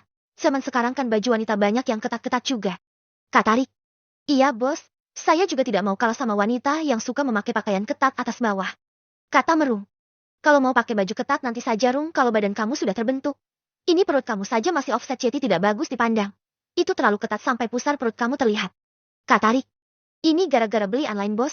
Sewaktu digambar bajunya terlihat pas dan pres di badan ketika datang ternyata bawahnya pendek. Pesanan tidak sesuai gambar nih bos. Kata Merung. Makanya hati-hati kalau belanja online Rung. Kamu harus lebih teliti lagi. Mending kamu berganti pakaian yang lain saja dulu. Kata Rick. Malas nih bos mau ganti turun ke lantai 6 lagi. Biar sajalah pakai baju ini sayangkan kalau tidak dipakai. Kata Merung. Ya sudah terserah kamu saja. Aku mau pemanasan dulu. Kata Rick. Lalu mereka melanjutkan kegiatan olahraga fitnessnya dipandu oleh trainer yang bertugas di sana. Bab ke-109. Pagi hari tiba menyapa kota Los Angeles. Mentari pagi hadir di balik awan yang berwarna kelabu. Air yang jatuh membasahi bumi tidak mampu menghalangi aktivitas ramainya kota. Hari ini di kota Los Angeles sedang terjadi hujan. Rick terbangun dari kasurnya diiringi dengan suara petir yang seakan memanggilnya. Ternyata sedang turun hujan. Kata Rick sambil meregangkan otot-otot tubuhnya setelah terbangun dari tidurnya. Rick melanjutkan mencuci muka dan menggosok gigi di depan cermin kamar mandi. Kemudian Rick memanggil pelayan dan meminta untuk sarapan di dalam kamar saja. Tak lama pelayan pun datang membawakan menu sarapan yang dipesan Rick. Tak lupa juga minuman andalan sebuah air penyemangat berwarna hitam ditaburi sedikit gula yang selalu setia mengawali pagi hari Rick dan menemaninya untuk menambah kekuatan dan inspirasi di dalam tubuh dan pikirannya. Sang pelayan mengetuk pintu kamar Rick. Saya mengantar sarapan pagi tuan. Kata pelayan. Rick pun membukakan pintu. Silakan masuk dan letakkan di sana saja. Kata Rick menunjuk meja makan. Baik tuan. Kata pelayan. Pelayan itu menata makanan yang dipesan Rick di atas meja. Silahkan tuan ini hidangan sarapan yang Anda pesan selamat menikmati. Kata pelayan. Terima kasih pak. Ini tip untuk Anda. Sahut Rick. Wajah pelayan pun berubah menjadi riang karena mendapatkan sarapan pagi juga berupa suntikan dana dari tamu. Dia sangat jarang sekali mendapatkan tip dari tamu karena dia jarang mengantarkan pesanan makan ke dalam kamar para tamu. Dia lebih banyak menghabiskan waktu kerjanya di ruang makan. Terima kasih banyak Tuan Rick. Saya mohon izin pamit keluar. Kata pelayan dengan gembira. Sama-sama. Sahut Rick. Pelayan itu pun keluar dari kamar Rick. Setelah melakukan tugas mengantar pesanan makanan, dia melanjutkan pekerjaannya ke ruang makan di hotel, dan ke dapur untuk mengambil makanan yang dipesan para tamu yang duduk menunggu di meja makan. Wajah kamu nampaknya cerah sekali. Tadi sebelum mengantarkan sarapan kepada tamu wajahmu lesu seperti ngantuk. Saya sepertinya mencium aroma ratusan ribu. Kata Koki. Bisa aja kamu. Saya habis minum kopi ini. Makanya rasa ngantuknya hilang seketika. Sahut pelayan. Kapan kamu meminum kopi aku tidak melihatnya? Kata Koki dengan heran. Kopi yang berwarna hijau yang membuat mataku segar. Pagi-pagi sudah dapat rezeki kaya ayam. Kata pelayan. Ada-ada saja kamu. Rezeki ayam yang kamu patuk dong. Syukurlah kalau kamu mendapatkan rezeki semoga saja tamu yang suka berbagi itu ditambahkan rezekinya. Kata Koki. Iya pak. Banyak sekali dia ngasih tips sepertinya dia pemuda kaya raya atau konglomerat. Kata pelayan. Tamunya yang di kamar mana sih? Tanya Koki. Tamu di kamar nomor 12 lantai 06 atas nama Bapak Rick. Sahut pelayan. Oh tamu itu ya. Kamu tahu gak dia itu siapa? Tanya Koki. Ya dia sepertinya anak orang kaya yang berasal dari luar negeri dan sedang berlibur ke negara kita. Sepertinya begitu. Sahut pelayan. Kamu ini hanya menduga-duga saja. Masa tidak tahu sih dia akan pemilik baru promotor tinju Los Angeles Championship? Kata Koki memberitahu. Ha benarkah? Ternyata kamu tadi adalah pemilik promotor tinju paling bergengsi itu. Aku tidak menyadarinya. Aku lihat di televisi dan sosial media wajahnya sedikit berbeda dengan bertemu aslinya. Tapi kok kamu tahu kalau tamu di kamar nomor 12 lantai 6 itu pemilik baru promotor tinju Los Angeles Championship? Kamu kan lebih banyak menghabiskan waktu di dapur ini. Sahut pelayan terkejut. Aku kan memiliki wawasan yang luas, walau banyak menghabiskan waktu di dapur. Aku tetap tahu informasi terbaru. Pemuda itu sekarang pemilik promotor tinju yang baru. Orangnya terlihat rendah hati dan tidak suka pamer. Aku mengecek sosial medianya saja susah karena di privat. Kata Koki. Kepo juga ternyata kamu ya. Suka stalking dengan orang yang barusan trending. Pantas saja dia memberiku uang tip yang sangat banyak. Kata pelayan. Wajarlah dia orang yang sangat kaya raya. Kamu jadi bahagia dong setelah pagi-pagi disawer sama dia. Kata Koki. Saweran yang mantap. Saya lanjut mengantarkan pesanan ini dulu ya ke meja nomor 26. Kata pelayan. Oke lanjutkan. Nanti setelah ini pesanan nomor 35 dan 29 sudah menunggu. Kata Koki. Oke Pak Koki. Sahut pelayan. Di kamar nomor 12 lantai 06. Setelah pelayan keluar dari kamarnya, Rick langsung menyantap sarapan paginya, dan tak lupa menikmati secangkir kopi agar dia semakin bersemangat. Setelah selesai menyantap sarapannya, dan segera bersiap untuk berangkat ke kantor promotor boxing dengan penuh energi. Setelah siap, Rick langsung turun ke lobi hotel, dan ternyata sudah terlihat Philip, supir perusahaan promotor itu, sudah standby menunggu bos barunya di depan hotel. Dia sangat disiplin dan tepat waktu. Rick pun segera keluar dari hotel dan menghampiri Philip. "Halo, selamat pagi Philip." Sapa Rick. "Pagi juga Pak Rick," sahut Philip sambil membukakan pintu mobil untuk bosnya itu. Setelah Rick masuk ke dalam mobil, barulah Philip memasuki mobil dan duduk di belakang kemudi. "Sudah sarapan atau belum Pak Bos?" tanya Philip. "Sudah Phil, kamu disiplin sekali, sudah datang 15 menit sebelum waktu yang dijanjikan," kata Rick. "Iya bos, karena prinsip saya, lebih baik saya yang menunggu daripada atasan yang menunggu saya," kata Philip. "Prinsip yang bagus, pertahankan kinerjamu ini ya. Kamu adalah contoh karyawan yang rajin," puji Rick. "Terima kasih bos Rick. Keluarga kami memang menjunjung tinggi yang namanya disiplin dan bertanggung jawab. Sejak kecil saya sudah diajarkan kedisiplinan oleh kedua orang tuaku," kata Philip. "Bagus sekali itu. Kamu anak keberapa dari berapa saudara?" tanya Rick. "Saya mempunyai satu kakak dan satu adik. Tetapi kakak laki-laki saya sudah meninggal beberapa tahun yang lalu akibat pandemi. Jadi sekarang hanya saya dan adik perempuan saja," sahut Philip. "Apakah kamu tinggal dengan kedua orang tuamu juga?" tanya Rick. "Saya sekarang tinggal sendirian saja dan menyewa sebuah apartemen yang tidak jauh dari kantor. Kalau kedua orang tua, saya tinggal bersama adikku yang masih bersekolah," sahut Philip. Lalu mereka pun sudah tiba di kantor. "Terima kasih ya Phil, saya masuk ke dalam dulu," kata Rick. Rick pun memasuki kantor lalu didampingi petugas keamanan menuju ke dalam. Rick diarahkan petugas keamanan untuk masuk ke dalam ruang pertemuan dan di sana sudah ada Blackie, Kai dan para staf manajemen lainnya. Setelah masuk ke dalam, Rick mulai membuka acara pertemuan itu dengan mengenalkan profil dirinya. Setelah berkenalan dengan para karyawan dan petinggi promotor yang lain, Rick lanjut ke ruangan Kai untuk membahas sesuatu. Di awal kepemimpinannya sebagai pemilik promotor tinju, Rick sudah mempunyai sebuah rencana dan terobosan baru. Rick dan Kai memanggil Blackie untuk rapat membahas suatu terobosan baru yang akan dibuat. Rick merencanakan akan mengadakan event tinju promotornya di berbagai negara. Kai memerintahkan asistennya untuk memanggil Blackie masuk ke ruang rapat. Bab ke-110. Masih di ruang pertemuan, Rick mengadakan rapat pertamanya bersama Blackie dan Kai. "Setelah event Night 225 selesai, saya berencana ingin mengadakan event selanjutnya di negara lain. Bagaimana menurut Anda semua?" tanya Rick. Di luar Amerika, peminat olahraga tinju ini juga lumayan tinggi seperti di kawasan Asia Tenggara. Namun biaya untuk melakukan relasi dengan promotor yang ada di luar negara ini cukup mahal, kata Kai. "Kita akan menarik lebih banyak sponsor untuk menambah biaya itu. Saya juga akan menyiapkan dana yang besar untuk merealisasikannya," sahut Rick. "Mengapa tidak di negara Anda saja Bapak Rick?" tanya Blackie. "Di tempat saya belum ada wadah untuk mengadakan event besar seperti itu. Dan juga peminat tinju di sana masih relatif sedikit.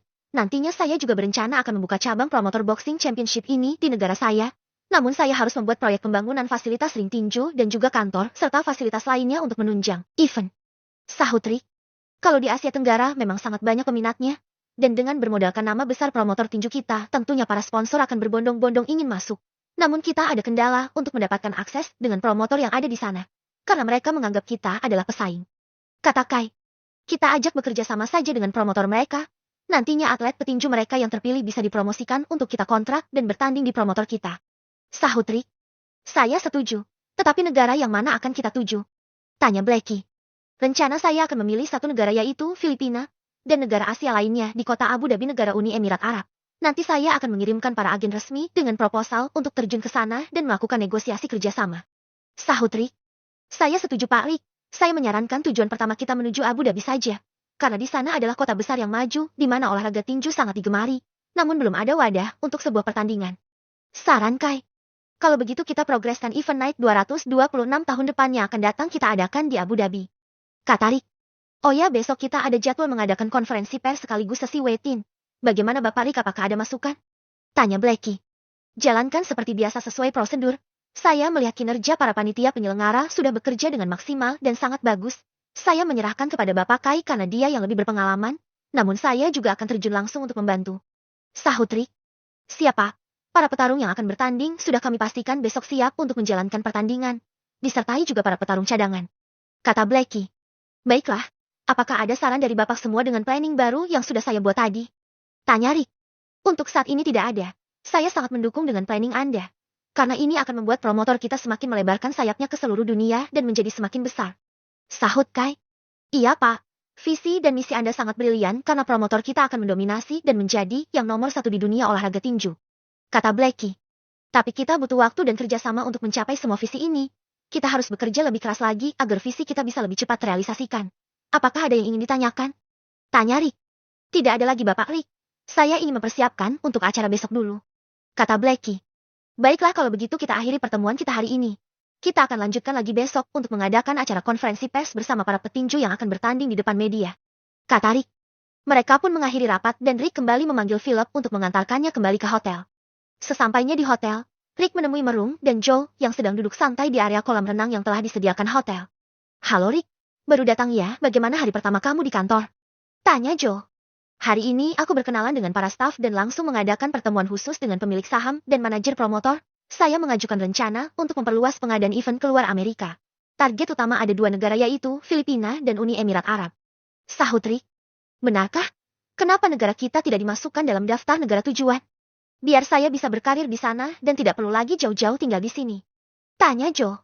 Untuk saat ini negara kita masih dalam tahap perencanaan dan kemungkinan dalam waktu yang cukup lama baru bisa masuk ke sana. Sahut Rick. Kenapa gak dipercepat saja, Rick? Tanya Joe. Tentu bisa kita percepat, namun promotor tinju ini harus menarik perhatian dari seluruh masyarakat dari negara kita agar banyak peminatnya. Nanti jika kamu sudah bisa berlaga di Boxing Los Angeles Championship, maka hal itu akan menjadi mudah diwujudkan. Sahut Rick. Tapi aku tidak mau langsung masuk ke divisi utama itu, karena aku ingin berjuang sendiri dengan semampuku. Untuk saat ini aku dan tim Lebar. Lebar mempersiapkan ikut audisi pada divisi 2. Aku ingin berkarir di sana dahulu mencari pengalaman dan mengasah kemampuan. Kata Joe. Bagus Joe, aku sangat kagum dengan semangat juangmu dan kemandirian di dalam dirimu.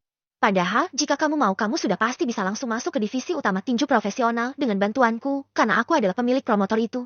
Aku sangat senang dengan pilihanmu karena kamu ingin memulai karir dari bawah dahulu. Kata Rick memuji. Iya Joe, aku ingin memulai karir dari nol. Nanti jika karirku cemerlang yang pastinya, kamu akan merekrutku ke Boxing Championship itu. Apalagi, jika aku menjuarai divisi 2 sudah pasti pihak promotor itu akan mempromosikan aku untuk naik ke promotor utama milikmu. Sahut Joe. Benar, aku setuju dengan Joe. Nanti kalau Joe tiba-tiba langsung masuk ke promotor Boxing Championship dengan mudah pasti banyak yang iri karena mendapatkan jalur khusus atau jalur orang dalam. Karena tidak mudah untuk para petinju mendapatkan kontrak di promotor Championship ini penuh perjuangan. Aku suka dengan Joe yang mau berjuang dari bawah. Sahut Merung. Iya, aku juga salut dengan Joe, mempunyai kemauan terus berkembang. Kata Rick. Nanti akan aku buktikan bahwa aku bisa tembus ke promotor Boxing Los Angeles Championship itu. Dan bisa bersaing dengan para jajaran petinju top dunia. Sahut Joe dengan semangat. Oh iya, ada yang lupa nih. Kata Merung. Lupa apaan? Tanya Joe. Bos Rick dari tadi tidak memesan minuman ya? Sahut Merung. Tidak Rung, aku kesini hanya ingin bersantai bersama kalian sambil menikmati suasana kolam renang. Kata Rick. Biasanya tidak terpisah yang namanya kopi. Gak mau minum dulu bos. Tawar Merung. Aku sudah minum kopi tadi di kantor, nanti kebanyakan kopi juga tidak bagus, yang sedang-sedang saja. Ini aku ada bawa air mineral kok di dalam tas. Kata Rick. Baiklah bos, ini saya lagi minum kopi andalan biar mendongkrak mata agar tidak ngantuk. Kata Merung. Kopi mantap ya Rung. Kata Joe. Iya Joe, kopi hitam less sugar. Sahut Merung.